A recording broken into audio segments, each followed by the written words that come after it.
Ya, assalamualaikum guys. Balik lagi dengan Jaki dan pada video kali ini ya guys ya, di tanggal 8 Februari 2023 pukul 21:33 gue akan ngobrol santai guys, ngobrol santai mengenai bagaimana cara menebak laba bersih sebuah perusahaan di setiap kuartalnya meningkat atau tidak. Dan dua cara ini, gue punya dua cara dan biasanya dua cara ini memang gue lakukan.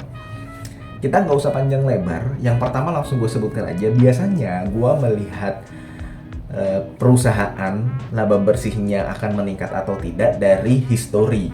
Dan ini adalah cara yang paling mudah sebenarnya. Lo melihat history perusahaan-perusahaan BUMN konstruksi ya, kayak Waskita, Adikarya, kemudian PTPP, kemudian anak-anaknya juga ya, Wijaya Karya ya, dia punya anak kan tuh Wijaya Gedung atau Wijaya Beton, Wijaya Gedung.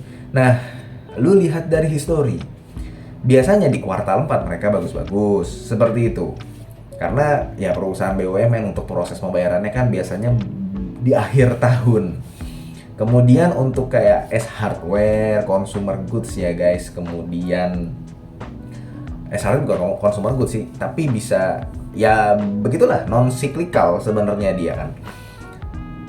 Home improvement dia biasanya di akhir tahun itu tinggi. Kemudian kalau misalkan RALS, sebelumnya gue udah pernah bahas RALS, Ramayana ya guys ya. Kemudian Matahari. Secara history ya lu udah tau lah kapan dia laba bersihnya akan meningkat, menjelang lebaran. Biasanya di kuartal 1, kuartal 2. Kalau misalkan zaman dulu dia lebarannya di kuartal 3, di bulan Juni gitu ya, di bulan Juli, bahkan di bulan September. Nah, dia bagusnya di situ menjelang lebaran. Nah, yang kemarin gue masuk juga Japfa. Gue melihat secara histori bahwa di EPS kuartal 4-nya itu bagus. Jadi mudah-mudahan bagus juga di kuartal 4 2022, di mana kemarin ada perayaan tahun baru. Biasanya di momen-momen perayaan itu ya meningkat gitu. Apalagi di kuartal 1, kuartal 2 nanti itu kan mau lebaran, mau puasa ya. Permintaan ayam juga meningkat, itu Japfa. Kemudian banyak lah guys ya. Kalau misalkan memang batu bara ya pada saat harga batu baranya tinggi lah. CPO kayak misalkan CPO kayak misalkan itu dia ya pada saat harga CPO-nya juga sedang tinggi-tingginya. Jadi melihatnya yang pertama itu dari history sebenarnya. Lo bisa melihat perusahaan-perusahaan mana yang secara history laba bersihnya meningkat di kuartal ke berapa. Contoh-contohnya yang tadi gue sebutkan. Nah, yang kedua ini sebenarnya prosesnya mudah juga, hanya saja banyak yang belum menyadari. Kalau lu menyadari ya berarti lu bagus lah. Gue mau berbagi informasi dengan yang belum menyadari aja. Jadi gini guys, kita ambil contoh PBSA. PBSA ini kan dia bertransaksi dengan SIMP kalau gue nggak salah ya, Salim Informasi itu yang perusahaan sawitnya itu. Nah, PBSA itu infrastruktur, tapi infrastrukturnya banyak di perusahaan-perusahaan sawit. Kalau misalkan PBSA-nya untung, ini kan mau laporan keuangan kuartal 4 tahun 2022 ya guys ya. Kalau misalkan PBSA-nya bagus, biasanya perusahaan yang berkaitan dengan PBSA bagus juga. Begitu pula sebaliknya, nanti tinggal lebih dulu mana yang laporan keuangannya rilis. Nah, biasanya kalau misalkan laporan keuangannya sudah rilis, itu sebuah saham akan langsung naik ketika kinerjanya bagus. Makanya dengan kita mengetahui perusahaan dan industri yang terkait, nah sebelum sahamnya sudah terbang, kita sudah beli duluan, kita sudah menyadari hal tersebut. Kayak misalkan Antam dengan BRMS, ada beberapa tuh BRMS kan dia emas ya. Nah kalau misalkan Antam juga setahu gua, seingat gua, ini kita contoh aja guys ya, seingat gua itu si Antam juga membeli dari BRMS. Antam itu salah satu konsumennya BRMS itu sendiri. Jadi itu. Kemudian industri perumahan, industri semen dan industri konstruksi itu berkaitan guys.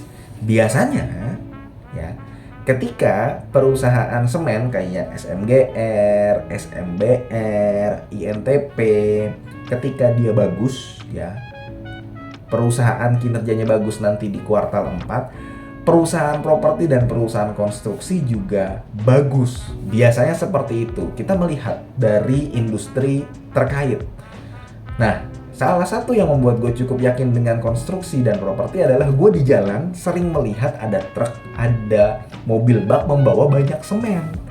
Karena banyak pembangunan. Itu salah satunya. Jadi industri terkait yang berkaitan dengan semen yaitu properti sama konstruksi sebenarnya. Kemudian kayak batu bara, industri supportingnya apa ya? Lu bisa lihat UNTR, kemudian Hexa. Nanti siapa yang keluar duluan? Biasanya kalau misalkan ada bagus, PTBA, ITMG dan sebagainya juga bagus. Nah, kalau misalkan Hexanya atau UNTR-nya keluar dulu ya, bisa disimpulkan bahwa mayoritas perusahaan batubara itu juga bagus. Biasanya seperti itu. Jadi kita harus paham industri terkait. Itu poin yang kedua. Yang pertama dari historinya, yang kedua dari industri terkait. Kalau misalkan kita mengetahui perusahaan ini bertransaksi dengan siapa, perusahaan A bertransaksi dengan perusahaan B, nanti yang keluar duluan laporan keuangannya perusahaan B dan hasilnya bagus. Perusahaan A yang belum laporan keuangannya belum rilis, biasanya sahamnya ini belum kemana-mana. Nanti ketika dia rilis, dia sudah terbang, kinerjanya baru sahamnya ikutan terbang. Jadi kita belinya ketika saham rilis laporan keuangan yang B ini sudah keluar dahulu. Dan kita bisa punya gambaran bahwa perusahaan yang A, kinerjanya juga bagus nih seharusnya. Karena yang B bagus, sahamnya udah naik duluan. Yang A belum rilis laporan keuangan, sahamnya belum kemana-mana, beli di situ. Jadi situ sih. Dan lu boleh menambahkan komentar di bawah perusahaan apa yang terkait, industri apa yang terkait, perusahaan mana bertransaksi dengan perusahaan mana, supaya nanti dibaca oleh teman-teman kita yang lain yang nonton video ini.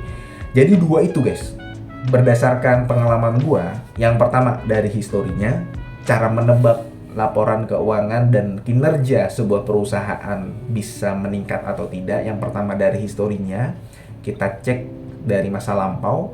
Yang kedua adalah dari industri yang terkait, baik itu perusahaan yang satu segmen, perusahaan batubara dengan perusahaan batubara, perusahaan properti dengan perusahaan properti, atau lu bisa mencari dari perusahaan yang bertransaksi dengan perusahaan lain, yaitu yang tadi gue bilang kayak PBSA sama SIMP kalau gue nggak salah. Kalau gue nggak salah SIMP deh. Ya paling itu aja guys, dan dua cara itu adalah cara yang paling mudah ya. Dan berhubung saat ini belum banyak perusahaan yang merilis laporan keuangan kuartal 4 tahun 2022, coba lu bisa lakukan hal tersebut.